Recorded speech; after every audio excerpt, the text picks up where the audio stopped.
Pawan Kalyan power packed previous movie OG. ఈ movie ముందు వరకు పవన్ కళ్యాణ్ చేసిన సినిమాలన్నీ ఒక ఎత్తు అయితే ఓజీ ఒక్కటే ఒక ఎత్తు. అంతలా పవన్ కెరీర్లో ఓజీ ఒక స్పెషల్ మూవీగా నిలిచిపోయింది.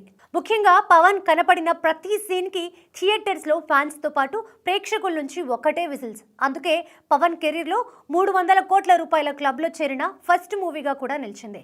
రీసెంట్గా ఓజీ గురించి ప్రముఖ కన్నడ దర్శకుడు ఆర్ చంద్రు మాట్లాడుతూ, నేను రియల్ స్టార్ ఉపేంద్రతో కబ్జా అనే చిత్రాన్ని తెరకెక్కించాను. పవన్ కళ్యాణ్ ఓజీని కబ్జా నుంచి స్ఫూర్తి పొందే రూపొందించారు. ఇది నిజం. మూవీలోని చాలా సన్నివేశాలు నా సినిమాని పోలి ఉంటాయని చెప్పుకొచ్చాడు. ఇప్పుడు ఈ మాటలు నెట్టింట వైరల్గా మారాయి. ఇక పవన్ ఫ్యాన్స్ ఆర్ చంద్రు మాటలపై సోషల్ మీడియా వేదికగా స్పందిస్తూ, కబ్జాలో అసలు కథే ఉండదు, పాన్ ఇండియా ప్రాజెక్టుగా వచ్చి కన్నడతో పాటు మిగతా అన్ని భాషల్లోనూ ఫ్లాప్ అయ్యింది. అసలు ఈ మూవీ వచ్చిన సంగతి కూడా ఎవరికి తెలీదు. అలాంటి మూవీని ఓజీతో పోల్చడం అర్ధరహితం అంటూ ట్వీట్స్ చేస్తున్నారు. కబ్జా విషయానికి వస్తే 2023 మార్చి 17న పాన్ ఇండియా వ్యాప్తంగా విడుదలైంది. ఎయిర్ ఫోర్స్ పైలట్ అయిన ఉపేంద్ర గ్యాంగ్స్టర్గా ఎందుకు టర్న్ అయ్యాడనే పాయింట్తో తెరకెక్కింది. కిచ్చా సుదీప్ కథకి కీలకమైన పాత్ర పోషించాడు. మరో స్టార్ హీరో శివరాజ్ కుమార్ అతిథి పాత్రలో కనిపించడం విశేషం.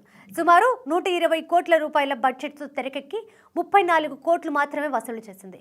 ఇక ఆర్ చంద్రు 2008లో తాజ్ మహల్ అనే చిత్రంతో ఎంట్రీ ఇచ్చి ఇప్పటి వరకు సుమారు 12 చిత్రాల వరకు తెరకెక్కించాడు.